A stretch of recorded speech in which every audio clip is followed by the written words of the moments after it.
We're just okay and we play some games. We're just okay gamers. You're listening to Just Okay Gamers, and we're here with David Noonan. Is that correct? Yes. Yeah, I'm a senior writer at Motiga and the senior writer for Gigantic, Okay. 5v5 team action game that takes a little bit of everything from different genres. There's a little bit of MOBA in there, Sure. some shooters, some RPG stuff, and Yeah. but we don't think about genre too much. It's mostly just about fighting the enemy players and these huge boss creatures called Guardians that are rampaging across the map during every battle in Gigantic. Can you give us just the kind of a baseline synopsis of the entire arrangement of teams and whatnot? Sure. When you start a Gigantic match, you and 4 friends are going to each pick a hero, and some of them, they come from sort of different gamer heritages. We've got Wu is a sort of frog-like creature, but he's designed to appeal from a fighting game heritage. There's lots of combos and lots of chain attacks. Or you might pick HK206, who's this giant robot, not giant, but he's this robot, and he's very much a shooter-oriented thing. Or Imani is our sniper, very much a shooter heritage. Then there's some characters that are more of an MMO heritage in terms of their control schemes.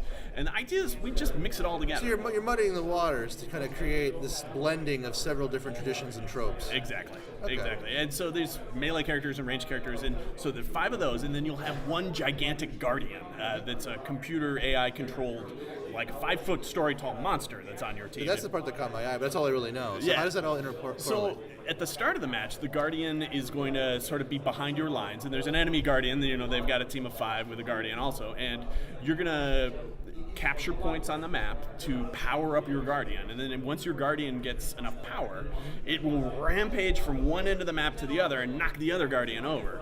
And once it sort of stuns the other Guardian, that other Guardian becomes vulnerable for about 20 seconds. And then, assuming you've been able to stay alive long enough to get up there along with the Guardian, you can wail on the Guardian at that point and deliver a wound. If you're able to wound the Guardian like that 3 times, you win the game.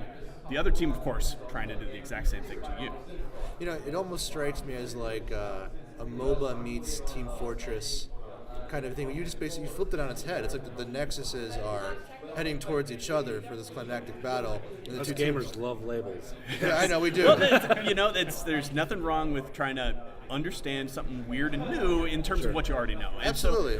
So it's not inaccurate to think of this as a MOBA, but with no towers and no creeps and no lanes. It's an inverted one. That's what I think of it in a way. Yeah, it's, instead of some purple crystal at the end, there's a 5-foot story tall monster that's trying to kill Maybe you. if you want to think of it in more abstract terms, I would say this is more active than passive. Yeah, absolutely. The environment itself is part of the fabrication. Right. Go ahead. About how long do you say a normal match is? About 20 to 30 minutes, depending on sort of how evenly it's matched. That's perfect. Yeah, that's perfect. And yeah. we've built in a structure where the rules change at about the 15 to 20 minute mark, Okay. and seizing the side points on the map becomes less important at that point, and enemy kills start to count for double. We call it the clash, and the intention there from a game design standpoint is for every match to build to a climax, and that's where the epic comebacks happen. And there's turtling doesn't really work because the other team does not respect your turtle, and doesn't need to. Right. So that's one of the nice things is the matches all build to a climax that's sort of baked into the structure of the game itself. Okay. I also saw is there one map, or do you guys plan on coming out with We have any one other? map here at PAX East. Okay. We have 3 maps that are in various stages of development. We haven't decided yet, because we're super persnickety about maps, we haven't decided yet exactly how many maps we'll have it released, but I would imagine it's going to be a decent multiple. Right, and map design's always a hard thing. You don't want to give one advantage to the team just because of how a map's laid out. Yeah. And then the other thing is we take the look and feel of the maps and the characters real seriously. So our artists are super persnickety about shadows and getting the shades and the palette for each map just right. And they're frankly kind of militant about it. And that ain't bad. That's good. It's always good to have some artists that really show passion in what they're doing. Yeah. Okay, and you'd say this is a very competitive game, huh? Oh yeah, absolutely. Are you looking to get into the esports scene at all, or? It's something we're really approaching, but we're trying to be real organic, I guess that's a bit of a buzzword, but we're trying to sort of grow things naturally and not jump out way ahead of ourselves. Sure, yeah. Because the game is still an alpha, and so we have some work ahead of ourselves just on a technical level, things like a proper spectator mode and things like that in esports would really demand. Yeah. And we're not there yet, but we're doing some tournaments here at PAX East over the course of the weekend, and it seems to lend itself real well to that sort of organized competitive play, but we have some work ahead of us before we figure out what the mega structure of that competitive level play is. Yeah. And you're doing tournaments with people who this is their first time with the game? Some How are those looking? Well, it's really interesting. Some people have really kind of gelled out there on the show floor and are making a creditable effort in the tournaments. And then the other thing is we do have some of our alpha testers here, and they've showed up with their teams of 5, and they're like, Sure. we're ready to go. go. We put our money in this piggy bank, and we're not going to smash it. So. Yeah. And it's going to be interesting. I think the final rounds are tomorrow. It's going to be interesting to see whether we wind up with a team of talented noobs or if some old hands ultimately, win the thing. And you guys are technically an indie dev. Yeah, right? Not even just technically. You have a huge booth here, a huge presence. Well, it's. I think the booth it's been something that's kind of organically grown. When we were at PAX Prime back in last summer, we were outside of the PC LAN area, and we just kind of were doing our almost underground thing. And then we got a little bit bigger for PAX South, and a little bit bigger still for here. But really, it's.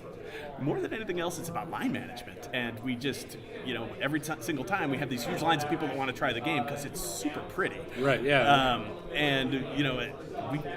It seems like every Monday, every Tuesday we get back from a show, we're like, we didn't show it not enough people got to play. Sure. So that's why the booth keeps growing. It's just because we can get people through the lines faster. Get it out there. Are you going to have like an alpha phase where open alpha? Or? We'll have an open beta at some point, and we're adding more people to the alpha test every week. It's just a matter of us getting our servers and the other infrastructure. What's your pay structure? Free to play with? It's going to be free to play with microtransactions. We're still working out the details on it, but it's the stuff you'd expect, like skins and things. Yeah. Nothing that affects like your ability to win or anything. That ain't us. So it's just going to be straight up cosmetics and things like that. Cool. Awesome. Very neat. Well, David, we thank you. Do you have a tagline for the game yet? Gigantic? Is that a suggestion? All right, let's hear your suggestion. Gigantic, : it's going to be huge. As the writer, I can tell you that the number of times a day I'm tempted to make a plan where it's based on, we've got gigantic news. We have a gigantic new hero for you. All this, it just rolls off the tongue after a while. And so I have to pace myself. Right. But, go big or go home. Yeah, go big or go home. Exactly. All those things, the game name lends itself to all. Perfect. Well, thank you so much for your time. No problem at all. Enjoy the rest of PAX. You too. And thanks for listening, everybody. Thank you.